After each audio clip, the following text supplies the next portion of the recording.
तमी कोड में mobile one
हाँ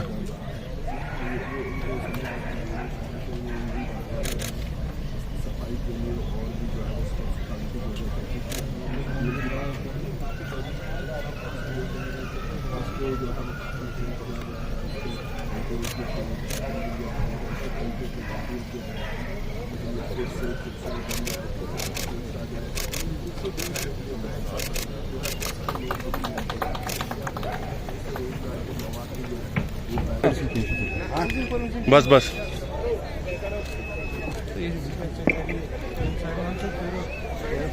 अच्छा आपने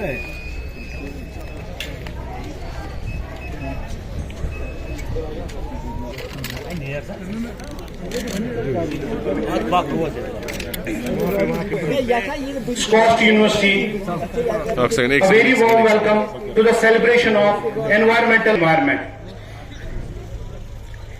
अगर सिर्फ अंधेरे से है, हवा तो बेवजह ही मेरे खिलाफ है।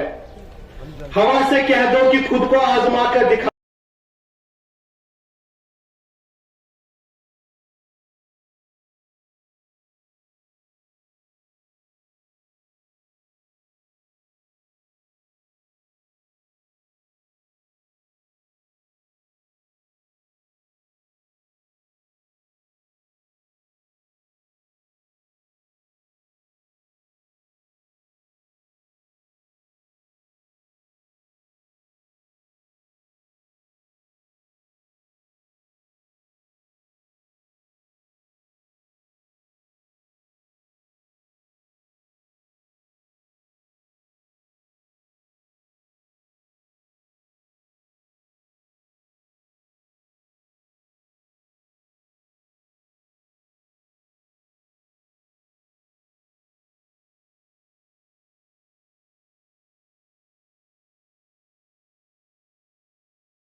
बहुत से साइंटिस्ट, एनवायरमेंट एक्टिविस्ट और स्वयंसेवी संस्थाओं से जुड़े हुए साथियों की कार्यप्रणाली और विचार अलग अलग हो सकते हैं, लेकिन हमारी सामूहिक सोच इस आधार पर टिकी है कि किसी भी हालत में इंसान तथा अस्तित्व के संबंधों को मजबूत बनाना है और इसलिए एनवायरमेंट फर्स्ट का विजन ही हम सबके लिए नागरिकों के नाते या प्रशासन के नाते उपयुक्त होगा।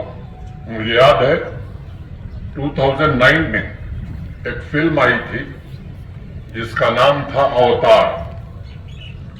ये पूरी तरह से काल्पनिक फिल्म थी जिसमें यह दर्शाया गया था कि लैंड डिग्रेडेशन की वजह से मानव सभ्यता दूसरे ग्रहों पर जीवन के अनुकूल वातावरण के खोज में जुट गई।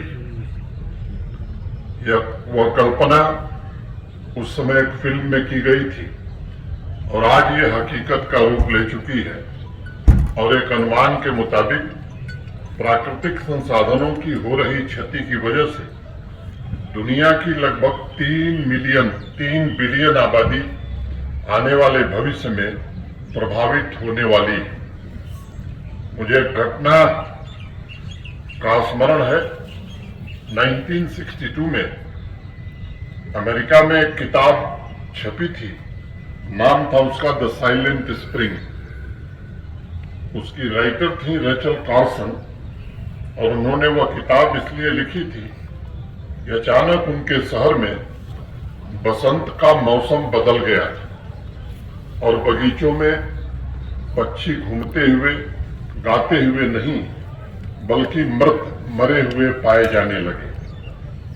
उन्होंने अध्ययन करके निष्कर्ष निकाला कि पेस्टिसाइड के अत्यधिक इस्तेमाल से लैंड का डिग्रेडेशन हो रहा है और उसकी वजह से पूरा इकोसिस्टम भी प्रभावित हो रहा है, जो पक्षियों की मौत का प्रमुख कारण बन रहा है। उन्होंने अपनी किताब में लिखा कि बिना पक्षियों की आवाज के समाज से जीवंतता गायब हो चुकी है। उस किताब के आने के बाद बड़ा हंगामा हुआ, वहां अनेक सेमिनार आयोजित किए गए और लोगों ने पहली बार यह स्वीकार किया कि मानव समाज और इकोलॉजी ये अलग अलग नहीं है बल्कि एक दूसरे से गहरे रूप से जुड़े हुए हैं। और मुझे लगता है कि जीवन को इंटीग्रेटेड रूप में ही देखा जा सकता है, उसे अलग अलग देखे जाने की संभावना बहुत नगण्य होती है। और इसलिए आज वर्ल्ड इन्वायरमेंट डे के अवसर पर जमीन और उससे जुड़े संसाधनों को सुरक्षित एवं संरक्षित रखने का संकल्प सबको लेना होगा। अभी जो बच्चा हम सबके सामने कह रहा था उसने ठीक कहा, ये जो परिवर्तन शब्द है ये प्रथम पुरुष एक वचन का है। First change is a word of first person singular number that is I.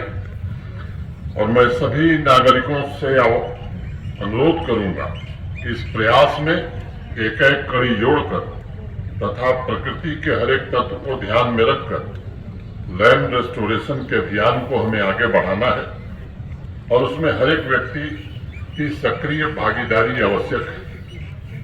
हमारी संस्कृति भी कहती है कि इंसान 5 तत्वों से बना है, जल, पृथ्वी, अग्नि, वायु तथा आकाश। और ये सभी तत्व एक दूसरे से जुड़े हुए हैं। पेड़ पौधों, नदियों के बिना मुझे लगता है जीवन की कल्पना असंभव है। और इसलिए एनवायरमेंट कंजर्वेशन से जुड़े हुए एक्टिविस्ट हों तथा वैज्ञानिक हों या हमारे विद्यार्थी हों, सभी इस बात से सहमत हैं कि बिना संतुलन के इंसान के अस्तित्व के मिटने का खतरा बढ़ता जा रहा है। यूनाइटेड नेशंस के क्लाइमेट चेंज पैनल के मुताबिक अगर अगले 10 साल के भीतर हमने बदलते हुए एनवायरमेंट तथा बायोडाइवर्सिटी के नुकसान को रोकने में सफलता नहीं हासिल की तो ये अपरिवर्तनीय हो जाएगा, इरिवर्सिबल हो जाएगा। यानी एनवायरमेंट को हो रहे नुकसान को रिवर्स करना असंभव हो जाएगा। हमें यह भी याद रखना होगा कि जब से ग्लोबल वार्मिंग की वजह से क्लाइमेट में हो रहे परिवर्तन की मॉनिटरिंग की जा रही है, तब से लेकर वर्तमान की स्थिति में फर्क आया है। कुछ वर्ष पहले एक रिपोर्ट छपी थी जिसमें साइंटिस्ट के ग्रुप ने लिखा था कि अगर सिर्फ 50 साल के आंकड़े पर ध्यान दिया जाए तो पूरे विश्व में जीवों की प्रजातियों में 70% तक की कमी आई।